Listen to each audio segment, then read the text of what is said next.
Yan. So, ako. Inalang ko na, oh. Sakto lang talaga, oh. Diba? Halos sakto lang siya. Ube namin, pinatagilid ko na nga para kasi, ano, para magkasya lang. Pero,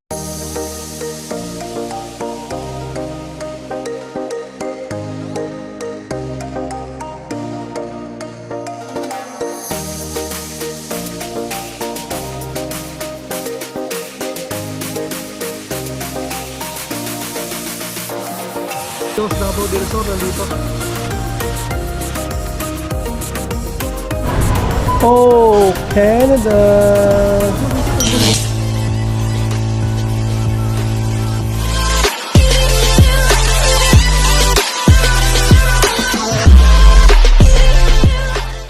Why you do that?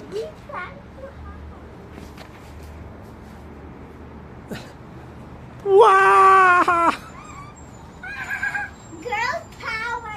Oh, girl power. Wow! Hadouken!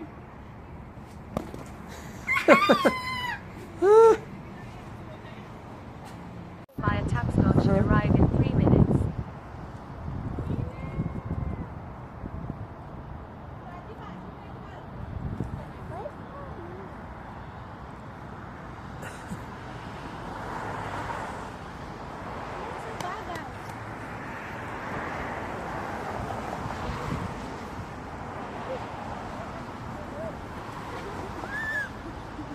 Oh, madulas kayo, Day.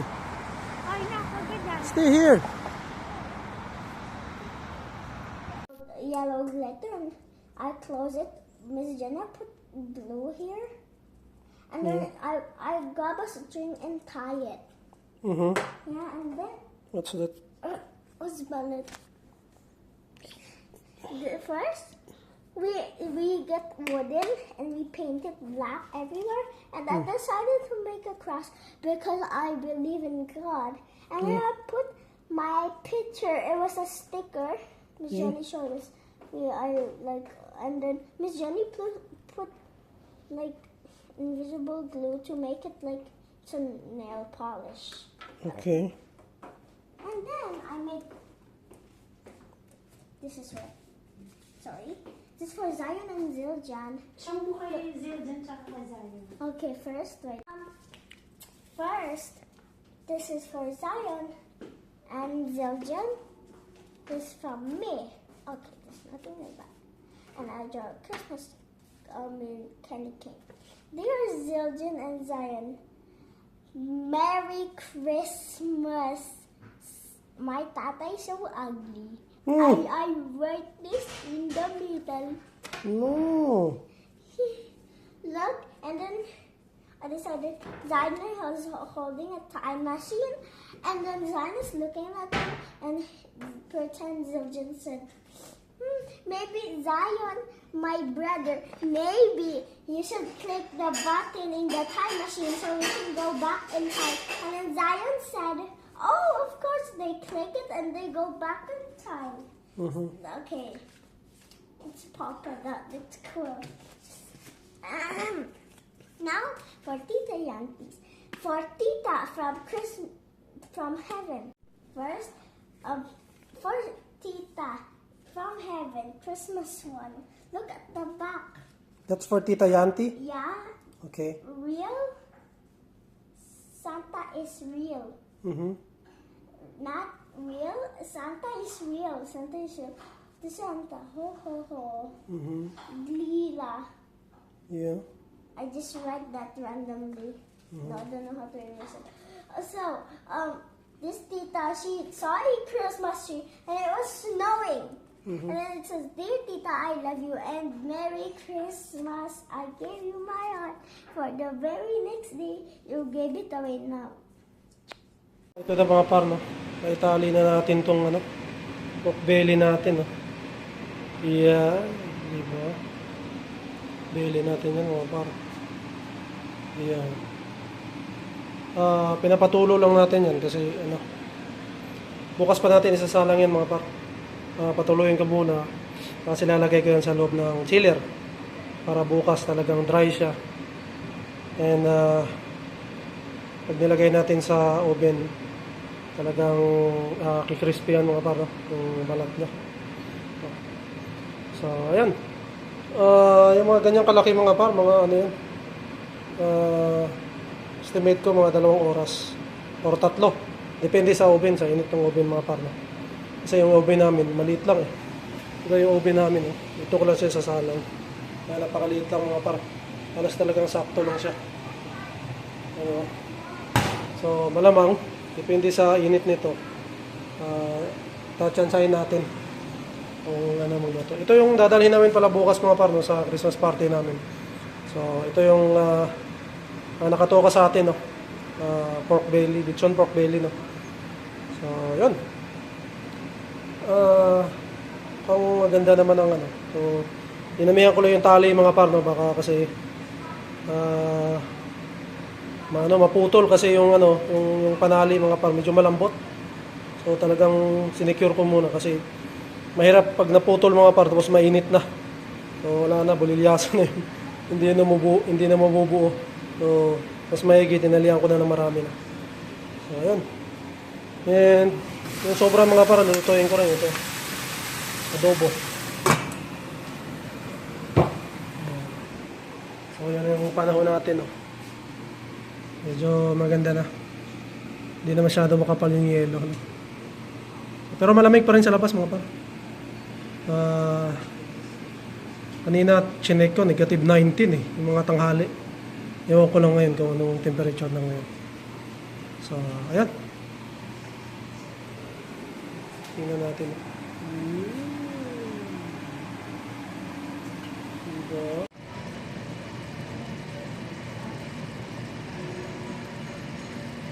Yo, good morning mga par. Today Sunday. Ito yung araw ng Christmas party namin, no? Ang aming mga katropa o kapamilya dito sa Canada mga par.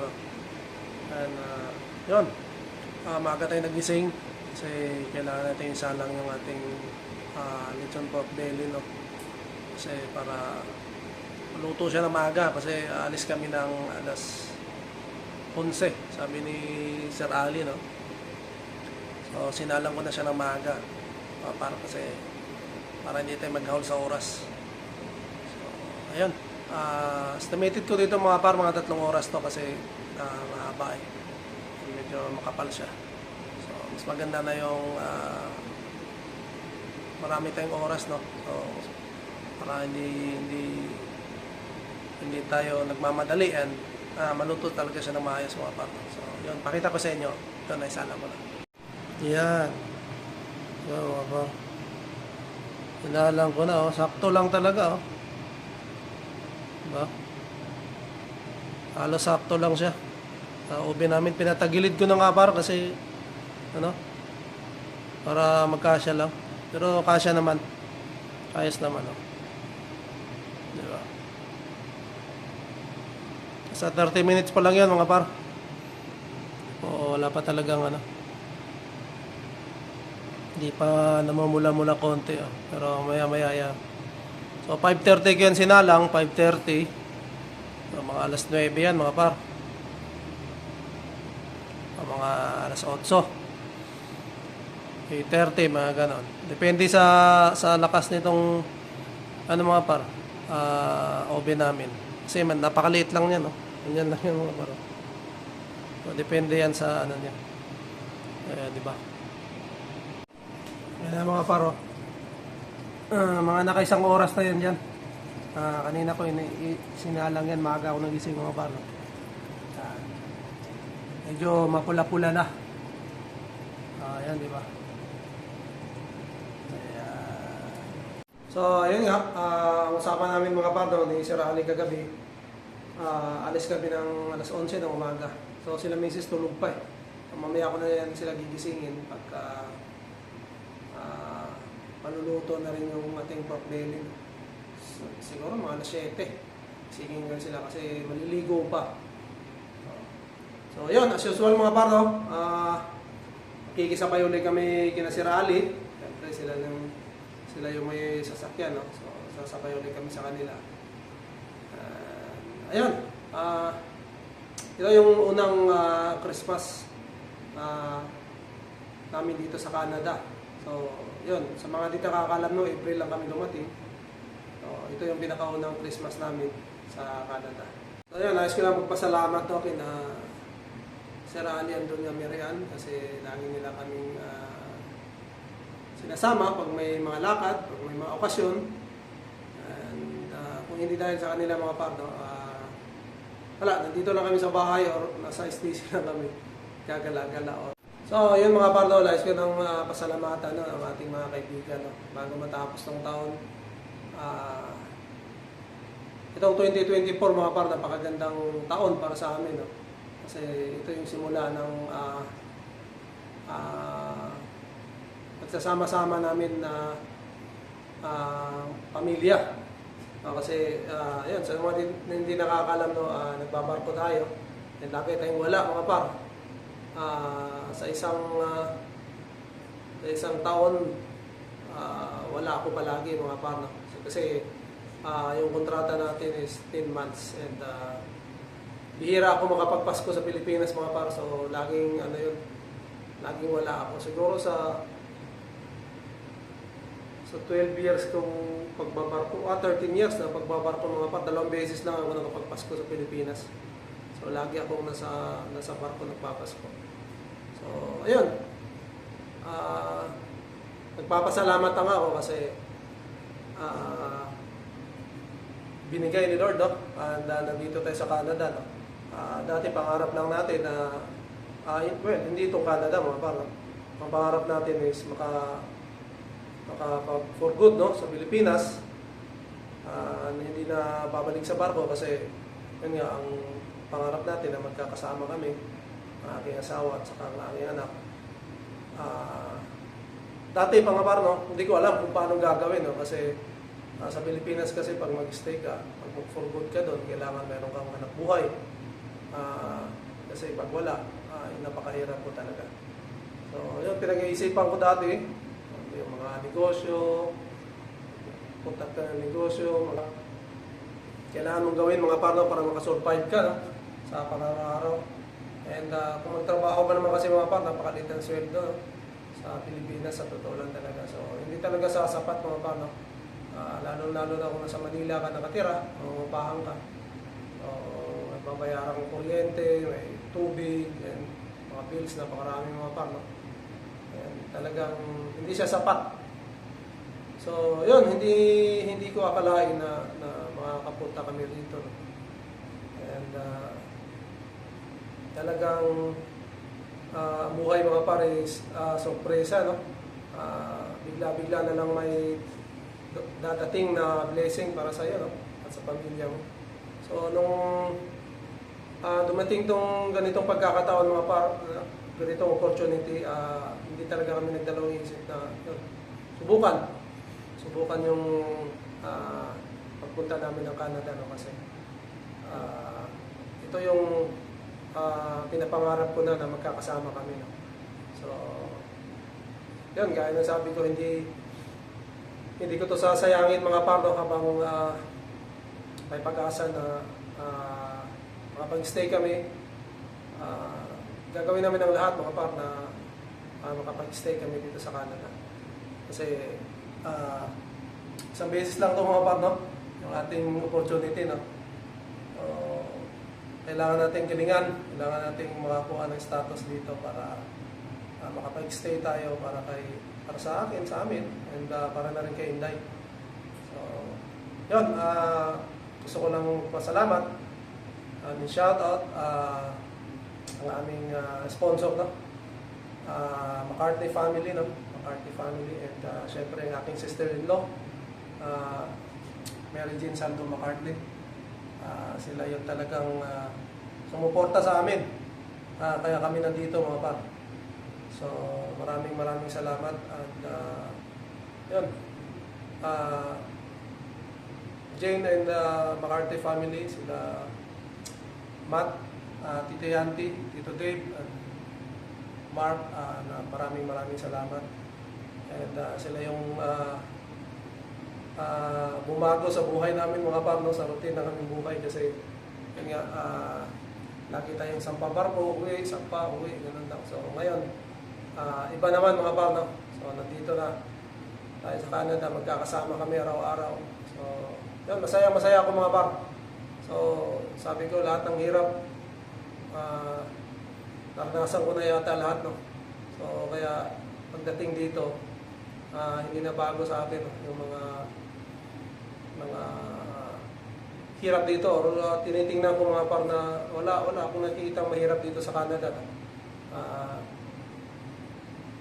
Kasi galing na ako sa pinakamahirap na trabaho. Sa totoo lang mga par, ang pagbabarko ay napakahirap na. So pagdating ko rito ay talagang para sa akin mga par na magaan dito kasi matagal na naman akong FW din. So ang pinapangarap ko lang is magkakasama kami. Alam ko naman na sa simula mahirap maghanap ng trabaho, mahirap ang buhay muna dito sa Canada, pero yun, pansamantala lang naman yung mga par. Pag nakapag-settle kami, nakatapos si Mrs., nakapagtrabaho rin siya, yung dalawa na kami nagtatrabaho, doon na siguro kami medyo magkaan-gaan ang buhay mga par. Kasi meron na akong katulong sa paghahanap buhay mga par. No? Pero sa ngayon, taste muna. Yun, sanay naman tayo dyan mga par sa pag-taste na yan. Tatay yung magiging problema yan. So, ayun. Tapusin ko lang itong mga par niluluto natin. No? And, abangan nyo yung ating Christmas party ng Team Mafia. Sabi ng mga par, no? Team Mafia daw kami. So, ayun, ganda talaga. Yun yung ano nila. So, lutuin ko lang itong pork belly mga par, no? And yan pa yung nabili na kasi ako lagayan niya. Lalagay ko lang siya doon. Ang bala ko kasi noon, hatiin ko siya mga par, no? Kasi kala ko hindi magkasya doon sa oven namin. Kasya naman pala. Pinagkasya ko lang. So mas maganda, hindi ko natin isang buo na lang para isang lagayan na lang. Doon ko na lang ikakat pagdating doon sa venue namin. So, doon ko siya gupit-gupitin. Para yung bite size mga par. Nais kayong batiin, no? I-shoutout ang aking mga kaibigan, ang ating mga kaibigan sa US, no? Rainier Perez ng New York, USA. And syempre ang ating kaibigan din, nagbablog din mga par, Andrea Jets TV. So, yun, maganda rin yung content nila mga par, ng mga nurse yan sila sa US, no? So, Merry Christmas sa inyo par, and sa buong pamilya, Andrea Jets TV and Rainier Perez. So maraming salamat sa suporta, no? And yun, nais ko rin i-shoutout and aking mga kamag-anak doon sa Pilipinas, no? Lalong-lalo na yung taga Digos, Davao del Sur. So, yun, shoutout sa inyong lahat dyan, taga Barangay Tiguma, no? Lalong-lalo na sa aking tatay, no? Sa aking papa, Rogelio Villarico, Sonia Villarico, ang aking nanay at aking mga kapatid, no? Na nasa Digos din. Yun, yung attorney vlog mga par, no? Yung aking sinishare, yung attorney vlog. Kapatid ko po yan, no? Na nagpa-vlog din sa Pilipinas. So, nasa Reels naman siya mga par. So, ayun. Isang pang kapatid, no? Sarah Jane Villarico, Rogelio Villarico Jr., shoutout. And aking isang kapatid pa na nasa Ilocos ngayon, Alex Villarico. So, ayun. Merry Christmas sa ating lahat.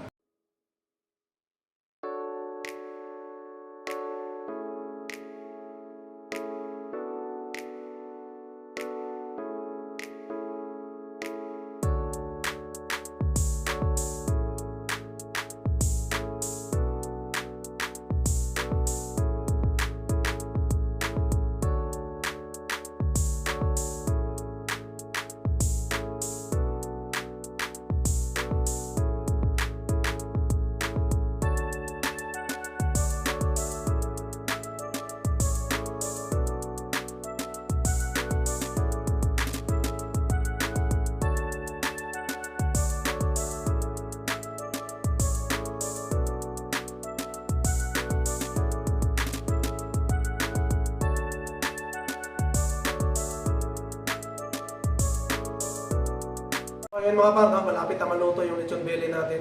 Konti na lang tapos ipabalot ko yan. May binili na ako sa sa Walmart na sa Jiangning pala, no. Bumili ako nung lagayan niya. May takip, no. Sa tingin ko naman kasya yan kasi yung mga par, liliit pa yun eh. Yung pork belly natin. So yun, maya gigisingin ko na rin sila misis para prepare na rin, no. Kasi alas 11, susunduin kami ni Sir Ali Paras, no? Doon yung merihan dito sa baba. So, ayun. Merry Christmas sa lahat mga par, no? And sa Lunes, may pasok pa tayo bukas mga par, no? Tsaka Martes. Hanggang Martes pa pasok natin, hanggang 24, no? So, ngayon ang napag-usapan naming mag-Christmas party ng aking mga kaibigan dito sa Toronto, no? So, yun. Bukas pasok ulit tayo hanggang Martes. And then, bakasyon na mga par, no? 25, 26. Bakasyon. And then, papasok ako ng 27 mga par, no? Friday yun. And then, 30, 31, papasok ulit ako. Kasi wala na akong ginagawa mga par, no? Dito lang natin sa bahay. Tatambay lang din tayo. So, may pahinga naman tayo ng Sabado-Linggo. So, hindi na kailangan na, pwedeng hindi pumasok mga par, no? Pero pinili kong pumasok kasi wala na akong gagawin dito sa bahay. Maboboring na ako, no? Siyempre, higa-higa lang tayo, no? TV. So, mas maganda pumasok na lang. Kikita pa tayo mga par, no? So, mabubuo pa natin yung isang linggo nating kita. So, ayun lang. To God be all the glory mga par, no? And sana swertehin tayo next year, 2025.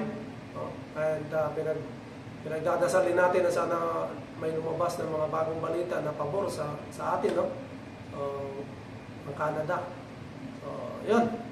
Maraming salamat sa lahat ng mga nanood, nag-subscribe, and nag-comment. So, kung may mga tanong kayo mga par, mag-comment lang sa baba, no? So, yun, sasagutin natin yan. And yun, gaya na sabi ko, kung hindi natin alam, tatanong din natin sa iba, mga par, mga experience na dito sa Canada. So, maraming salamat. Siguro dito ko natatapusin aking vlog mga par. And we'll see you on the next one. Bye! Alright!